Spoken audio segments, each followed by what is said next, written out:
ಬರ್ತೀನಿ.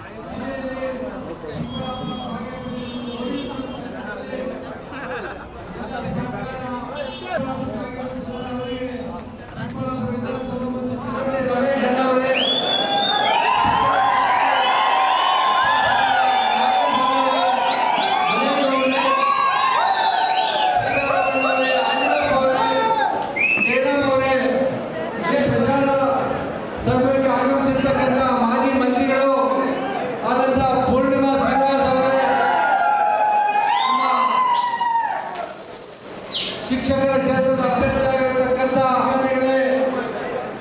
ಎಲ್ಲ ಸಂಘ ಸಂಸ್ಥೆಗಳ ಅಧ್ಯಕ್ಷ ಪದಾಧಿಕಾರಿಗಳೇ, ಈ ಒಂದು ಸಂದರ್ಭದಲ್ಲಿ ಬಂದಿರತಕ್ಕಂಥ ಎಲ್ಲ ನಮ್ಮ ಪಕ್ಷದ ಘಟಕದ ಅಧ್ಯಕ್ಷ ಪದಾಧಿಕಾರಿಗಳೇ, ಇನ್ನೇನು ಚುನಾವಣೆ ನಮಗೆ 10 ದಿವಸ ಸಮಯ ಇದೆ.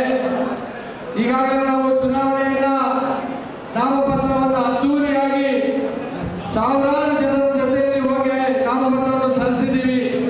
ಈಗ ನಮ್ಮ ಮುಖಂಡರು ನಮಗೆ ಮುಂದೆ 10 ದಿವಸ ಮೊದಲನೇದಾಗಿ ನಮ್ಮ ಚಿಕ್ಕಬಳ್ಳಾಪುರಕ್ಕೆ ಆಗಮಿಸಿರೋ ರಾಜಣ್ಣ ಸಾಹೇಬರಿಗೆ ನಾನು ಧನ್ಯವಾದ ಅರ್ಪಿಸ್ತೀನಿ. ಯಾಕೆ ಅಂದ್ರೆ ಡೈರಿ ನಾಮಿನೇಷನ್ಗೆ ಇನ್ನೊಂದಕ್ಕೆ ನಾಳೆ ಎಲೆಕ್ಷನ್ ಇರೋದು, ಇವತ್ತು ಸಾಯಂಕಾಲ 4 ಗಂಟೆಗೆ ಲೆಟರ್ ಎತ್ಕೊಂಡ್ರೆ 15 ನಿಮಿಷಕ್ಕೆ ಆರ್ಡರ್ ಮಾಡಿಸ್ಕೊಡೋರು.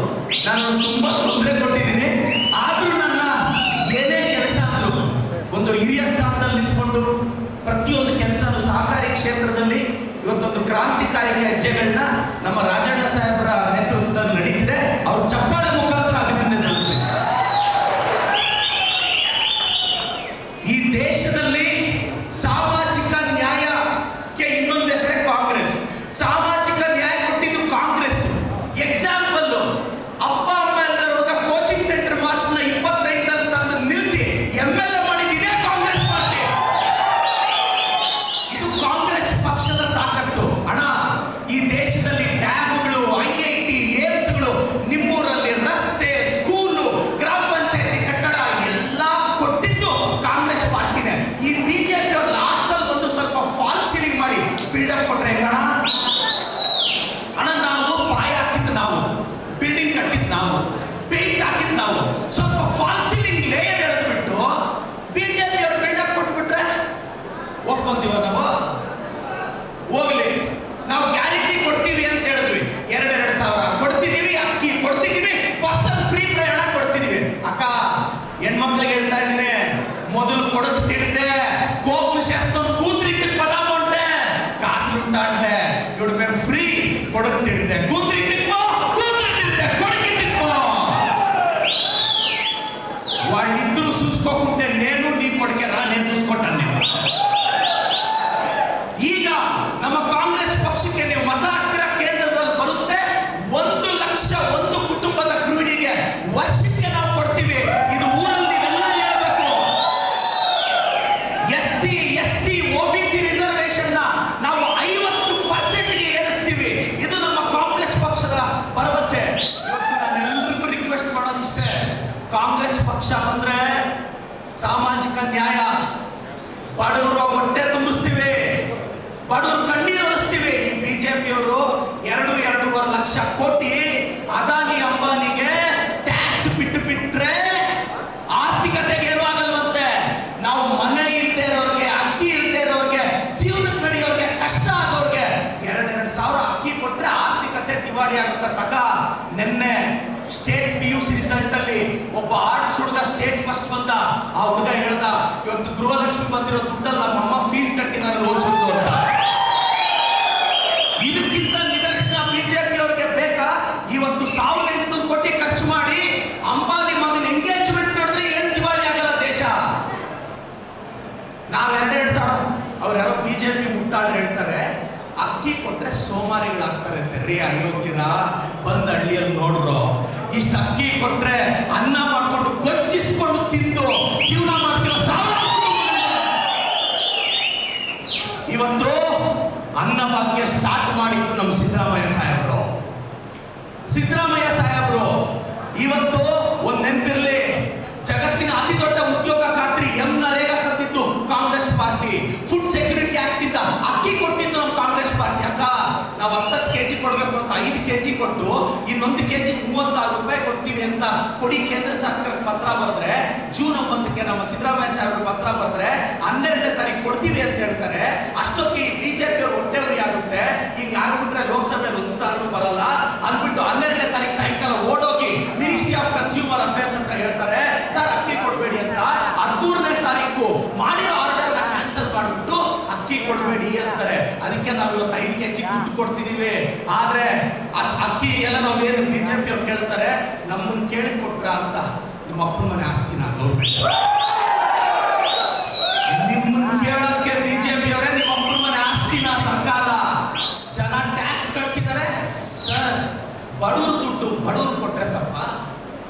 ಬಡವರು ದುಡ್ಡು ಹಣ ಹೇಳೋಣ 2,000 ನಾವೇನು ಆಗರ್ಭ ಶ್ರೀಮಂತರು ಕೊಡ್ತಾ ಇಲ್ಲ ಅಣ್ಣ.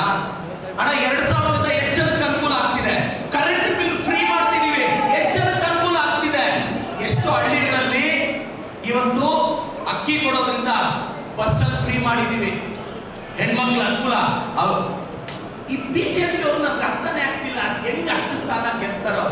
ನನಗೇನೋ ಅನಿಸ್ತಿದೆಯಪ್ಪ, ನನಗೆ ನಂಬಿಕೆ ಇದೆ ರಾಜಣ್ಣ ಸರ್, ಕಾಂಗ್ರೆಸ್ ಈ ಸಲ ನನ್ನ ಸರ್ವೆ 23 ಗೆಲ್ತೀವಿ ಸರ್. ಈಗ ಬಿಜೆಪಿ ಅವರು ನಾಳೆ ನನಗೆ ಬೈತಾರೆ, ಎರ್ರಾಬಿರಿ ಬೈತಾರೆ ರಾಜಣ್ಣ ಸರ್. ಅವ್ನು ಕೋಲಾರ ಹೋಗ್ತಿದ್ದಾನೆ ರಾಜಣ್ಣ ಸರ್, ಬೆಂಟ್ಲು ಅವ್ರು, ದೊಡ್ಡ ಬೆಂಟ್ಲು ರಾಜಣ್ಣ ಸರ್. ನನಗೆ ಆಶೀರ್ವಾದ, ಯಾಕೆಂದ್ರೆ ಸರ್ ನನ್ನ ದೈವ ಬಲ ಏನೋ ಗೊತ್ತಿಲ್ಲ. ನಾನು ಈ 9 ತಿಂಗಳಲ್ಲಿ ಯಾರನ್ನೆಲ್ಲ ಬೈದ್ರು ಅವ್ರಿಗೆಲ್ಲ ಟಿಕೆಟ್ ಮಿಸ್ಸು ಸರ್. ಮುನಿಸ್ವಾಮಿ ಬೈದೆ, ಟಿಕೆಟ್ ಇಲ್ಲ. ಅನಂತ್ ಕುಮಾರ್ ಹೆಗಡೆ ಬೈದೆ, ಟಿಕೆಟ್ ಇಲ್ಲ. ಪ್ರತಾಪ್ ಸಿಂಹನ್ ಬೈದೆ, ಟಿಕೆಟ್ ಇಲ್ಲ. ಈಶ್ವರಪ್ಪರು ಬೈದೆ, ಟಿಕೆಟ್ ಇಲ್ಲ. ಅದಕ್ಕೆ ನನಗೆ ದೈವ ಬಲ ಇದೆ. ನಾನು ಅರ್ಥ ಬೇಕಲ್ಲ. ಹೌದು ಅಲಿಯಾ. ನಮ್ಮ ಸಿದ್ದರಾಮಯ್ಯ ಸಾಹೇಬ್ರ ತಂಟೆಗೆ, ಸೀನಿಯರ್ ಲೀಡರ್ಸ್ ತಂಟೆಗೆ ಬಂದ್ರಿ ಇವರೆಲ್ಲ ಅಲ್ಲ ರೀ. ಸಿದ್ದರಾಮಯ್ಯ ಸಾಹೇಬ್ರು ಒಂದು ಅಹಿಂದ ನಾಯಕ. ಇವತ್ತು ನನ್ನಂತ ಅಹಿಂದ ಹುಡುಗರಿಗೆ ಫ್ಯೂಚರ್ ಅಂದ್ರೆ ಸಿದ್ದರಾಮಯ್ಯ ಸಾಹೇಬರು, ರಾಜಣ್ಣ ಸಾಹೇಬರು ನಮ್ಮೆಲ್ಲರೂ ಫ್ಯೂಚರ್ ರೀ. ಅವ್ರು ನೋಡ್ಕೊಂಡು ರಾಜಕೀಯದಲ್ಲಿ ಮೇಲೆ ಬರ್ತಿರೋದು ನಾವು. ಇವತ್ತು ರಾಜಣ್ಣ ಸಾಹೇಬರ ರಾಜಕೀಯ ಜೀವನ ತಮಾಷೆ ರಾಜಕೀಯದಲ್ಲಿ. ಇವತ್ತು ಒಂದು ಗ್ರಾಮ ಪಂಚಾಯತಿ ಮೆಂಬರ್ ಐತೇನೆ 5 ಏಳು ಹೇಗೆ ಕೈಯಲ್ಲೇ ಸ್ವಾಮಿ. ಒಂದು 40-50 ರಾಜಕೀಯ ವಿಶೇಷ 15 ಬಡ್ಜೆಟ್ ಮಾಡಿಸಿದ್ದಾರೆ ಅಂದ್ರೆ ಅವ್ರು ತಾಕತ್ ಅರ್ಥ ಮಾಡ್ಕೋಬೇಕು ಸರ್. ನೀವು ತಾಕತ್ ಅರ್ಥ ಮಾಡ್ಕೋಬೇಕು. ಅಣ್ಣ ಬೂತಲ್ಲಿ ಹೋಗಿ ಹೇಳಿ, ಕಾಂಗ್ರೆಸ್ ಪಾರ್ಟಿ ಓಟ್ ಕೇಳಿ. ಅಣ್ಣ ಬಿಜೆಪಿ ಅವ್ರಿಗೆ ಏನಾದ್ರು ನೀವು ಓಟ್ ಹಾಕಿದ್ರೆ ಅವ್ರು ಗ್ಯಾರಂಟಿಗಳು ನಿಲ್ಲಿಸ್ಬಿಡ್ತಾರೆ. ಮೊದಲೇ ಹೇಳ್ತಾ ಇದ್ದೀನಿ, ಗ್ಯಾರಂಟಿಗಳು ನಿಲ್ಲಿಸ್ತಾರೆ. ಇಲ್ಲಿ ಇಲ್ಲೊಬ್ರು ಇದ್ದಾರೆ, ಇಲ್ಲಿ ಬಿಜೆಪಿಯಲ್ಲಿ ಒಬ್ರು ನಿಂತಿದ್ದಾರೆ. ಈ ನಮ್ಮೂರ್ ಕಡೆ ಡ್ರಾಮಾಗಳು ಮಾಡ್ತಾರೆ ಕರೆಕ್ಟ್ ಟೈಮಲ್ಲಿ. ಈ ಡ್ರಾಮಾ ಹೇಳ್ತಾರೆ ಏಳ್ರ ಅಟ್ಟೆ ಒಣ 5 ಕಿತ್ತಾಕೋ 6 ಕಿತ್ತಾಕೋ ಏಳ್ಸಿದಿ ಅಣ್ಣ. నువ్వు ఏడిస్తే కన్నీళ్ళు తొచ్చిదిక్క తొడుచుకోవాలన్నా. రాకపోతే అడ్డు పెట్టుకుంటే నువ్వు కన్నీళ్ళు కాలి తొడుచుకునే కాకుండా ఖర్చు ఇంకా కన్నీళ్ళు రాలే అన్న. నేను జూమ్ చేసి ఎన్ని కితాలు చూసినారు, ఒక డ్రాప్ కనపడలేదు అన్న. ನನಗೆ ಅನ್ನಿಸ್ತು,